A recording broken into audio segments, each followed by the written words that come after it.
Hey people, it's me, Anja. My pronouns are she and her, and welcome back to my channel for part 3 of my favorite YA contemporaries with black main characters written by black authors. And since this is a part 3, I will leave parts 1 and 2 in the description box below if you haven't seen those videos already. But anyway, the first book on this list is called Every Variable of Us. This book is a YA contemporary following a young black bisexual girl looking for a way outside of the hood, and her route out includes STEM, which is kind of out of her comfort zone since she's a former basketball player, and a Hindu lesbian. This book is so good, and it's absolutely so underrated. Like, it's so awesome. This book is one of my favorites from this year, which means that I loved every single second of it, and I was so emotionally connected to the event and to the characters that it probably made me tear up at least once, if not twice. Anyway, first of all, the authenticity of the black and queer experience really came through the pages, and I can truly tell that the author is black and queer himself even before I read the author's notes, because this story is so authentic and it was so well done. Second of all, the characters were so well done and so well developed and so distinct.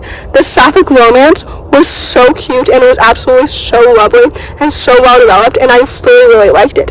Even the friend group dynamic was so wholesome and was absolutely so sweet. The plot is so engaging and it was so intriguing. This book is so underrated and it deserves so much more hype. So with that, I would highly recommend it. The next book on this list is called Required Reading for the Disenfranchised Freshman.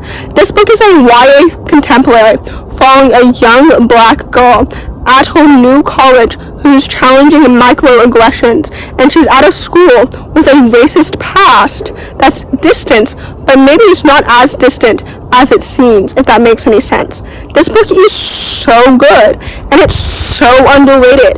And for what? Because it's so awesome, and it's so authentic, and it's so well developed. I would gladly read more books from this author in the future, because this book was so good, and I honestly cannot believe that it's her debut, because it's so awesome, because it's so engaging, and it's so authentic, and it felt like it came from the heart. You know what I mean?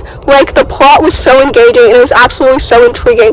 The characters were so well developed and so distinct. Every single one of them felt so realistic and so well developed.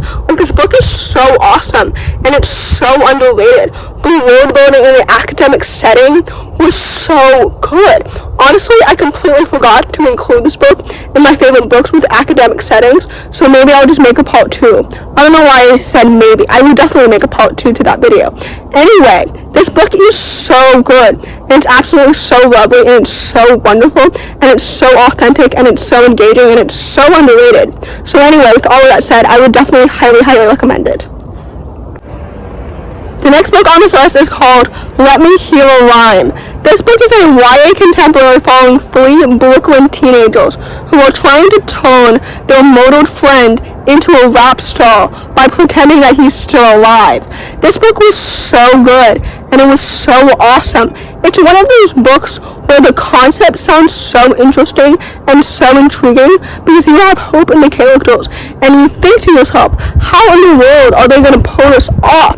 Because realistically, this shouldn't work. But I have hope in the characters, and I really have a lot of hope in the author, because I don't know how she's going to pull it off, but I know that she can, but I don't know how. So it really makes the plot so much more interesting and so much more engaging, because the story is so unpredictable. You know what I mean? Anyway, aside from that, the characters were so well developed and so distinct, and I loved their friendship so much.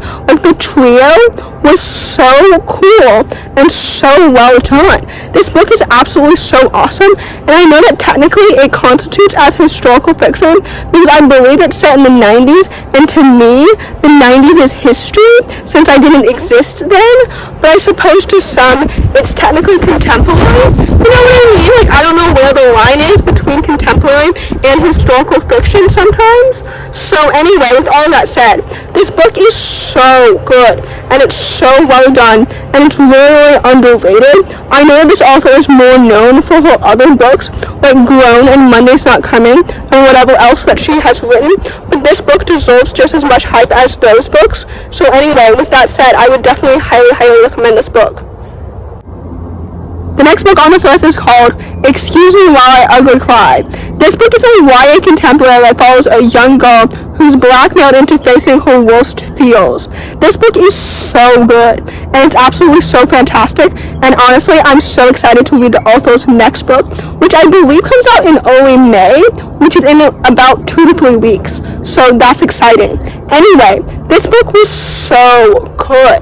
First of all, the romance was so cute, and it was so awesome. I would really recommend this book to fans of like Better Than the Movies or something like that, because the romance is like so cute, and it's absolutely so fluffy. The characters are so well developed and so distinct. The plot is like so engaging and so intriguing. This book deserves all of its hype and so much more, because it's absolutely so fantastic, and it's so fluffy, and it's so cute, and it's so awesome, and so fantastic, and it's so underrated. So anyway, with all that said, this book is so awesome, and I would definitely highly recommend it. And like I mentioned, I'm so excited for the author's next book, which comes out so soon, because this book was so good. Anyway, with all that said, I would definitely highly recommend this book. The last book on this list, and certainly not the least, is called Nothing Burns as Bright as You. This book is a YA contemporary about grief, queer love, and the complexities of female friendships, and the main character is black and sapphic. This book is so well done, and it's absolutely so amazing. First of all, I know that I just talked about this book in my last recent reads video, so I apologize in advance if my review is too redundant. And second of all, this book is so awesome. It's so lyrical and it's so well done. I had really low expectations for this book, because the last book that I read by this author, The Beauty That Remains, or whatever it's called, I rated 2 stars. So initially I wasn't even checking for this book, but then somebody recommended it to me, and I decided to give the author a second chance. And I was thinking then that I wasn't going to give her a third chance, because I wasn't expecting to rate this book any higher than 3 stars. But now I will, because this book was so awesome. First of all, it's set in free verse, which you guys all know I love, and it really made the story so lyrical and so beautiful, so much more pretty than it would have been if it wasn't written in free verse. At least I think so. Anyway, the characters were so well developed and so distinct.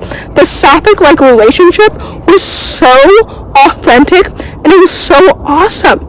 I love messy relationships just as much as I like fluffy relationships, if that makes any sense. So this book was so good, and it was so awesome, and this book is absolutely so underrated, and it's so good because it's so great. You know what I mean? I don't know if that makes any sense at all, but basically this book is absolutely so awesome, and it deserves so much more hype, so I would definitely highly recommend it. So, in conclusion, like I mentioned at the beginning of this video, since this video is a part 3, I will leave in the description box below parts 1 and 2 if you haven't seen those videos already and you want some more recommendations. So, as usual, I hope that this video helps diversify your bookshelf. So, anyway, if you enjoyed this video, please don't hesitate to give it a big thumbs up. Comment down below the candy emoji if you made it all the way to the end of the video. Thanks for watching. Subscribe to my channel if you're new, and I'll see you in my next video. Bye!